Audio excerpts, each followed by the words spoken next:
Hi, welcome. This is another Forever Fit workout, which is a joint-friendly exercise routine that is for 65 and over, beginners, anyone with knee issues or shoulder issues. You're going to need a chair for sure, either elastic tubing, which is exercise bands with handles. If they don't have handles, just make sure they're strong enough. You can also use dumbbells. I have dumbbells off to the side. So we will do weights for a couple moves, resistance for a couple moves. Everything we do today is a minute of movement followed by a 20-second break. We're gonna have 7 exercises. We'll go through them twice, which will give us a 20-minute workout. It is all strength training. In between, during rests, everything we move fairly quick, which sounds tough, but during the actual movement, we take our time. Let's get started. We're gonna stand up nice and tall. We're gonna step out to one at an angle and sit into sort of a wide leg squat. Come back to your start position, legs forward. Step out, come in. So you can think of it as stepping out. It's a sumo squat or wide stance squat. When you step out, your feet are automatically diagonal. You sit back in your heels. What happens to a lot of people is they come forward, sort of an accordion fold, and you're going to make this very quad dominant, which also translates to a lot more knee work, joint work. So make sure you're stepping out and sitting back. If you needed a chair, you always set it up as a ballet bar. You step up really close. You would step out, and it's going to feel very much like a plie, which it also can be. Keep moving. And then let's break. That was 1 minute. We had a 20-second break. We're going on to a row. We're going to do one side for 30 seconds and then the other side. If you're going to use a band, you're going to step on your band as tight as you can get it and go into your row. You're pulling it to your hip. If you're using a dumbbell, which is what I'm going to use for this, you're going to put one leg forward. Let's move. One hand on the bench so you're supported in your spine. Pull the weight to your hip. If this is way too much bend, keep moving. You're gonna, the hand that's supporting you, that leg is forward. You're still gonna come forward a bit and pull the dumbbell to your hip. We're gonna do one side for 30 seconds and then we're gonna switch. We've got a couple more reps. Now switch. So however you need to be, because when you come forward, don't cave in. You're hinging at the hip. It's a straight body. Pull to the hip. Pull to the hip. This is a row. We're working our upper and slightly mid back. We've got 10 seconds here. We keep moving. This weight needs to be heavier than you think, but make sure you can move it the whole time. We're done. This next thing we're going to do is balance work. Ideally, I'd like you to do it without a chair. If you can't, you're gonna hold on and do slow marches. I'm gonna do it as I want you to do it, which is balancing with the knee hug. We're gonna start now. Skidder all your weight into one leg, pull the belly in, hug your knee in, and then switch. Give yourself a hug. Now, how high you hug isn't that important. So if your hug looks like this, that's fine. Keep the core engaged.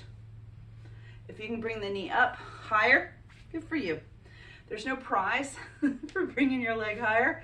It's what you got. We are doing this whole minute like so. If you're like, listen, I can't balance like that, I want you to hold and then hold. Best you can. But I do not want you simply bringing your leg out without turning on that core. So make sure your core is involved. So lots happening here. You're working on some hip stability in the standing leg. You're getting a nice little stretch, but you're using your core as it's designed to be used. This will be your last one, and we'll break. All right, so this next move is a good old-fashioned bicep curl. You can use your resistance tubing and step on the center of the band. I am going to use dumbbells. So again, most people are stronger than they think. We're gonna face the palms to the body. Once you pass your own hips, palms come up. You can stagger your stance, meaning one leg is forward and one leg's back, if you find that you rock or swing. A lot of people use their body to swing the weights. We're not going to do that. So if you cannot keep your body in one place while you isolate the arms, you need to stagger your stance. Another thing, your elbows point down, meaning you're not coming in so far that your elbows come forward. See how they popped forward? It's not what we're doing. If you picked up a weight that you have decided at this point in time, I'm still asking you to move it, it's too much, you get to alternate. So if you're like, whoo, it's getting heavy, alternate instead of quitting. Alternate instead of quitting. That's it. You can always decide next time to go down in weight or alternate to the end. Last one. Put those down. All right, this is why everyone absolutely needed a chair before now it has been optional. We're gonna do a hip dip. This is mobility in the hip joint. Don't go for gold here. We simply want movement pattern. What's happened is we tend to get tight in the hip unless you do a lot of hiking. So I want you to bend one knee and I want you to lift the hip up and then drop it down lower. Lift up, drop lower, up and lower. And you do want the knee down versus here. So keep the knee parallel to the other knee. We're gonna do 30 seconds on one side and 30 seconds on the other. So we've got about 5 seconds left here. And done. Let's switch right into it. Up and down. Don't lock out the standing leg. Just allow the hip joint to move. Anything we do here, zero pain. If you feel pain, you're doing too much, you're going too far, or you're pushing into that range of motion. So if your hip dip does not look like mine or is better than mine, go for it. Go for it. Just push down, lift up. Last one and done. All right, so now we're gonna do a body weight bent over row, or reverse fly really. I call this a hitchhiker because I want everyone to hold their hands like hitchhiker hands. What we're gonna do, we got about 5 seconds, is we're gonna soften the knees, pull the belly in and hinge at the hip. Our back is perfectly straight. Bring the insides, the pinky side together, and I want you to draw it back, thumbs up. Come in, touch the pinky sides of your palm or hand, and come up, nice and controlled. Squeeze your shoulder blades very gently at the top. Don't do a death squeeze. Pull and release. Your gaze is down, if not slightly out, but try not to stare at the screen. Don't lift your head like I am, right? We just want to keep the gaze down because that'll keep the head as a natural extension of your spine. Pull. So no weight, none at all. If you are going to add weight because you're like, this does nothing, I'm going to ask you to squeeze. If it still does nothing, I'm asking you to go 1, 2, 3 pounds, but not much more. Not much more. You don't need a whole lot for this. And this is your last one, and done. Roll your shoulders because there's probably a burn. This next one does require a chair because it's for balance. We're going to do a heel toe rock. This is for ankle mobility. We're going to hold on to this and we're going to be close. We got about 5 seconds. We're going to get started. Your feet are about hip width apart. Knees are always soft. That just means not locked out. That's locked. So we're going to roll up on the ball of our feet as high as they'll go and very slowly come to the heel and pull the toes up. Well, most people, they have no problem going really high onto the ball of their feet. When they go here, they send their hips back. This is no greater than if I were to stand up and pull. I feel like this is a stronger stance, and I would argue that one. I'll argue it. So, for those of you who know me, just do, because this is a false sense of range of motion. There's no greater range of motion than this. All you need is activation in the lower leg, movement through the ankle, and you're done it. You've done. Here's check in the box. We've got about 10 seconds. Good news is after this one, because this is the lower leg and we are working it, I am going to give us a stretch because it is important. All right, let's take right leg back, press the heel down. Now, is your toe diagonal out or is it straight in? I want it straight in. Push the heel back. And then we'll switch sides. We have a 30-second transition before we start this whole routine over again. All right, so step out sumo. If you need your chair for balance, go for it. If not, step where you face forward. We're gonna take that right leg out, come back in. Step the right leg out, come back in. We're gonna keep doing that. Each side, pressing to the standing position. Step out, don't come up and then shove back. I want you stepping out, I want you coming back in the same push off. This is a normal movement pattern in our lives, right? You change directions.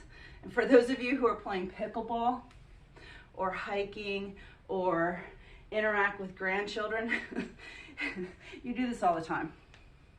You do this all the time. In fact, if you grab anything off one counter and go to the other, it's literally the movement without the squat. So this is just going to strengthen the muscles in that movement pattern, and that's all we're looking for. Coming to the end of that, we are done. I like to end even, so I'm doing one extra. All right, row. I'm going to show you the row with a band for this next one. This is the one where you put your hand on the seat or the back of the chair and you pull the dumbbell to your hip. If you're doing a row on one side, I'm going to ask you to go deep. I like to pull it over my shoulder, pull back. What I'm going to do, everyone's starting, pull to the hip, pull. This is one way to do it. You're going to have to control your own core. I personally, when I do it, put both legs together. But then again, I have a lot of core control from doing this for years and years and years. Most of us need a little support, and that's what you're looking for. To switch, I'm gonna have to step into my band. I'm pulling this side up because this isn't enough resistance for me when it's lower. Oops, I'm gonna give it a little more intensity. Pull the hand to your hip bone. All right, pull the hand to your hip bone. You're gonna get more of your lat in there. If you pull it straight up, it's gonna mean trap shoulder, and we don't need that. All right, coming down the last part of that minute, and we're done. All right, this next one is that knee hug for balance. Think of it as a slow motion hug or slow motion march. So if you're doing it and you're not like, listen, I can't hug. You're so slow. You're so slow. Ready? Timer starts. So I'm gonna go for the hug and you're going for that balance. Pull the core in, soften and stand over that leg, stacking your joints and switch. This is about the balance, not the hug. So if you go hugging before you've got your balance, you're gonna make this harder on yourself. Get balance. The weight into that leg becomes unnecessary, which is why you're able to hug the knee. You have to shift your weight. Shifting your weight. This builds proprioception. Proprioception is knowing where your body is in space and time. It's what makes athletes who have really high proprioception. It's why they're so good at moving. They can run, turn and look, and jump, catch a ball, turn back around and run. Right? When you have a low proprioception, yeah, you and the ball are in two different directions. You turn around and you fall. There's nothing wrong with that. I'm just saying that's an example of really low. All right, we're done with that. Bicep curls. I'm going to show you the bicep curls with the tubes instead of the weights. You're going to use what you have. Pick a leg to stand on. It doesn't even matter. Step forward, stagger your stance. Stagger your stance. Soften your knees. Pull the shoulders in, chest open. All right, pull and release. So because I'm holding handles, I'm not going to rotate. I'm not going to rotate because the handles are about as wide as my hand. But with dumbbells, because the dumbbells stick out, I like to rotate. You don't have to. You could stay up. Just be aware if you're holding your arms out to not bang on your own legs, which is why I like the rotation when I'm holding a dumbbell. So the full minute is in biceps. Full minute is in biceps. We're halfway through. So what makes this one, what seems like an easy move, become hard is we're spending the entire minute on the same muscle. So I will do that every now and then, especially the bicep. The bicep. We need strong biceps. We need strong triceps. You'll see a lot of triceps in here coming up in my next few videos. Keep pulling. Keep the elbow pointing down. Don't let it come forward. We've got 3 seconds. And we're done. All right, this next one is our hip dip. This is for hip mobility. You do need something to hold on to. Do not make this a balance move. So we're gonna stand up nice and tall. It doesn't matter where your chair is. It doesn't matter if the chair is in front of you. I have it to the side because I want you to see me. Pick a side, pull the belly in, bend one of the legs. This is your stable joint. This hip comes up, this hip drops down. So this one is the one that's moving. This one's working. So doesn't have to be fast. In fact, there's no benefit from being fast. Lift it, press it down. Pull it up, press it down. We're only gonna do 30 seconds on each side because a minute is quite a lot to ask of the hip, especially if you don't do this. If you are playing pickleball, if you hike, if you walk in uneven terrain, you need this. Switch, other side. So this is just working on pelvic hip mobility. So from about your waist down to your hip is getting its mobility work. It gets better with each round, and if you do it over time, you gain more mobility. Even if you hike a lot, you need the mobility work.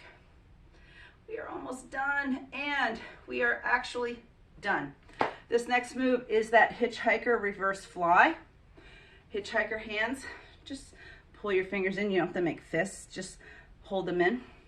We're gonna open our chest. We're gonna create that straight back. If you did good mornings with me the other day, this is the same thing. You hinge at the hip, pull the insides of the pinkies together, come up, a little squeeze of the shoulder blades, come down and squeeze, come down and squeeze. So you're just releasing, contracting, release and contract. This is that one where if you need to take a peek, make sure you've got the idea and the gist of the move, and then I want your gaze out, slightly forward, but not up. What it happens is when you lift your head is you get a little bit of trap engagement. We don't need any more of our upper neck getting worked. Pull the belly in. You should not feel this in your low back at all, but you know what? You probably feel it in your tush. It's okay. Feel it in the tush is all right. We are in our final 10 seconds. Again, another one. Full minute dedicated to the same muscle. No resistance needed. If you did grab a weight, it's a lightweight, and done. All right. Our rest, 20 seconds. Heel toe rocks. Ankle mobility is our final move. And then we're going to call it a day. Go about our business. I do not want this to be a balance move, so find something to hold on to. Line yourself up. We're going to lift up onto the ball of our feet. Heels down, pull the toes in. Lift up as high as you'll go. Pull down, pull the toes up as high as they'll go without leaning. Full range of motion. I am such an advocate for 2 things. Hip hinging, that's that good morning, and ankle mobility. So both of them mobility. We need to engage these muscles. We need to keep mobility in our ankles. A lot of fall hazards come from lack of ankle mobility. It's not the only thing, but it's a big part. And as a result, your tripping hazards come from smaller differences in sidewalk, creases, carpets. Smaller things will make it harder to pull the toe up. Also, when you try to lift your foot up a step or a curb without a lot of flexion available in the ankle, it's harder to get the foot up. Right, and then we talk about the hip too. All right, we got one more. And we always stretch the calf muscle. So we're gonna put the right hip back, heel back. Make sure the toe's going forward. Don't let it pop out to the side. We want it forward, that we get the whole calf muscle. Bend the knee, push the heel in towards the ground. this is it. We've just finished our strength training workout. Switch sides. Subscribe.